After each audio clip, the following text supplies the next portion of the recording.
And Ine was asked about the chippiness in this game to end his presser just a few minutes ago. So we're going to take a look at it and get Calvin Murphy's thoughts.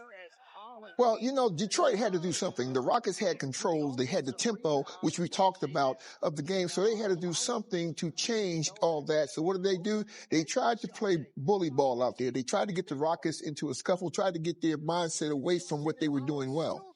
It didn't work. Oh, you're right about that. It also was, this was talked about post-game as if everyone kind of saw this coming, knew this might be a part of the game tonight too. Well, I was surprised that it didn't start earlier, to tell you the truth.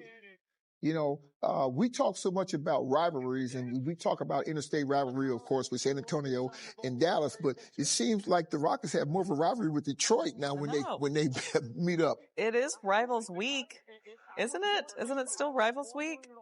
This is perfect. I don't know what it is. I just know that. Look, it's on the court. It says Rivals Week. Yeah, but it wasn't just one moment, too. There were several. This video is still going. Well, it's interesting to note that most of the guys don't want to fight anybody, number one, because it's too expensive, number one. You're going to get suspended, number two. So they put on a good show, and then the referees fall right into the fray with it, with giving the technicals, and everybody's grabbing everybody. They ain't going to do nothing. You would have done something. Well, back in our day, you had to. My biggest problem was you be 6'8" and you're arguing with somebody else 6'8". You get mad at him and come and slap me, thinking it was the easiest way out. Get your frustrations. Looking for you. Yeah. So, I had to stop that. You poor thing. I had 17 fights in my career. 17. Wow. And I never started one of them. Never. I'm telling you. I got fined one time for fighting. You weren't showboating or something and... I was instigated a little bit, but that doesn't count. That doesn't count. You're talking like actually start okay. That doesn't Technicalities count. here. No. Yeah, but you know what, though? There were a lot of times we get into the fight, they break us up, clean up the mess, get back into the break and play basketball. Nobody got kicked out, suspended, or fined or anything. Right. And it's to Ime's point, it was like nothing too crazy. Yeah, I know. Little this, little that, but nothing too crazy. He's old school also. Right, exactly.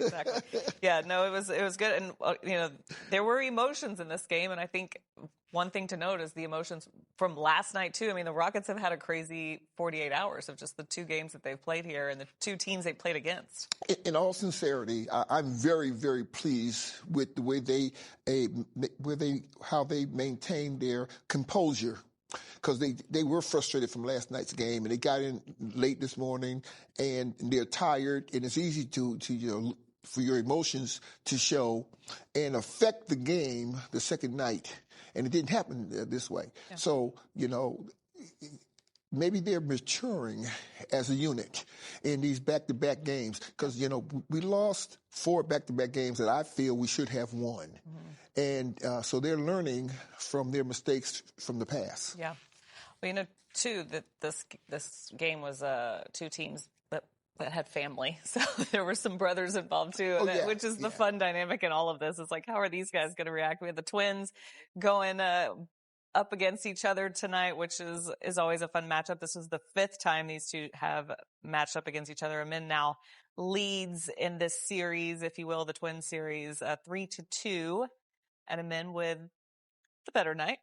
Well, I'll tell you, they got about 10 years of this coming between the two of them. And fortunate for both organizations, you got 2 talented, quality players out there. And I'll tell you, at any given night, it could be one of the other twin that has the big night. The best thing that happened to the Rockets with Amir is the fact that he got into foul trouble early. Yeah. And right. So he wasn't really a factor except for the start of the game. Them running into each other right there. That was one of those fouls. But the reaction when they would guard one another for, just the few moments, you could tell everyone would react to these moments. We brought up the question, when one of the twins got into it with the teammate of the other twin. What do you do? What do you do? You don't want to get your brother hurt. You don't want to get in there to have to go against your brother. between a rock and a hard place. Is that what they say? Right. So I had some things to say before this game, too. I think he said something about showing him the gym, and he calls him his little bro, and they're great. Just, the trash talking before, and then the hugs after, of course. Yeah, that's that, But brotherly love before and after the game. During the game, they're going to come at each other and try to kill one another. They look different, that's for sure. Let's get more on tonight's game by sending you back out to Detroit, where Craig and Ryan are standing by. All right, thank you. Great win tonight by the Rockets. Shorthanded roster, a lot of guys out. Second night of a back-to-back against a team that's a really tough. The way the Pistons play, I don't think, again, anybody in the league wants to play the Pistons on the second night of a back-to-back. Detroit really, really good. The circumstances in which last night's game in Philadelphia took place, losing in overtime, but to turn around in the manner that they were able to turn around here tonight and pick up this win, again, we keep saying, well, maybe this is the best win of the season. This was certainly amongst them. Really, really good win here tonight. Yeah, you're right about that, because if Houston had the same performance in the second half that they had in Philadelphia here again, where they didn't finish down the stretch, they turned the ball over, they struggled to defend, it would have been a long game. What sticks out to me, Craig, defensively, they hold them under 50%. That third quarter was special. Pistons only scored 20 points in that third quarter, and they put themselves in a position to win this ball game, and then they made plays to hold on. I like that little 13 pick and roll where you had Reed Sheppard coming off, Durant setting it.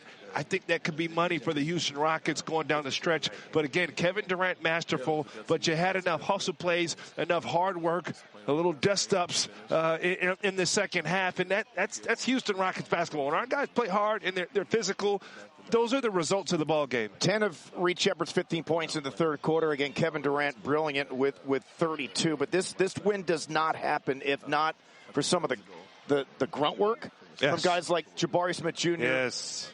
In the fourth quarter, on the glass, defensively around the rim. Jayshawn Tate, Clint Capella, who was very good, rebounding the ball, had some block shots as well. This does not happen if not for those guys. Yeah, you're right about that. And the hustle, the grit, we talked about it, big focus, the controllables. I can control how hard I play. I can control knowing the attention to detail. There's a great focus. How about this, Craig? Cade Cunningham had 12 points. He's 5 for 13, so it wasn't just one man guarding Cade Cunningham. It was a group in there helping and forcing him through the scouting report, kick out and make another play, and then scrambling out of that, knowing that, hey, he's the playmaker. He's the engine. He's a guy who can go off for a 40 ball. He can hit shots. He's a guy in that MVP conversation with the way he's played today this season, and only 12 points. Great job, Houston. And free throw shooting can lose you games. We saw that last night at Philly. The Rockets were 12 of 24 from three, which is inexcusable and cannot happen. The Rockets have been the worst free throw shooting team in the league at 68% in the month of January. But free throw shooting tonight helped them win the game. The Rockets shot 80% at the line. They've shot a lot of free throws, 78 in the two games against the Pistons this season. Tonight they went 24-30 at the line. That's 80%, plus 7 at the line over the Pistons. The Rockets free throw shooting lost in the game against the Sixers.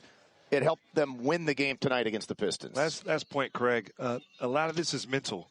We've seen too many times this season where bad becomes worse, and bad can happen, but you got to bounce back. You got to find a way to have Same the next thing play. for Sengun. He had a much better performance. Next play mentality. Why? Jayshawn Tate on the floor, Clint Capella, Reed Sheppard, bounce back. If you're having a tough night shooting the ball, you turn it over, go right back to the next play and get it. And I thought you saw that mentality here tonight. So, like you said, Craig, this is one of the better wins of the season. Everything said that this was going to be a potential loss. Right. Houston was trending in the same way. But hats off to Ime Udoka and the crew for having the mental toughness, not being okay with moral victories, and stepping up. And we got some trash talk controlling Kevin Durant, which always is a good thing. With the Pistons, Luke Walton, the Pistons fans. But, yeah, I mean, look, everything was trending against the Rockets here tonight, but they found a way to buck that trend and win the game. Another win for the Rockets here in Detroit. 6 of them here at Little Caesars, and Rockets are going to have a nice, happy flight home tonight as they get ready to take on the Grizzlies at Toyota Center on Monday. But a really good win here tonight for the Rockets. Look forward to seeing everybody back at Toyota Center. And Julia and Calvin, back to you. Thank you very much, guys. That's right. Happy flight. The Rockets getting the win out there. 111-104 was the final. We're going to hear thoughts from KD and Reed Sheppard when we come back.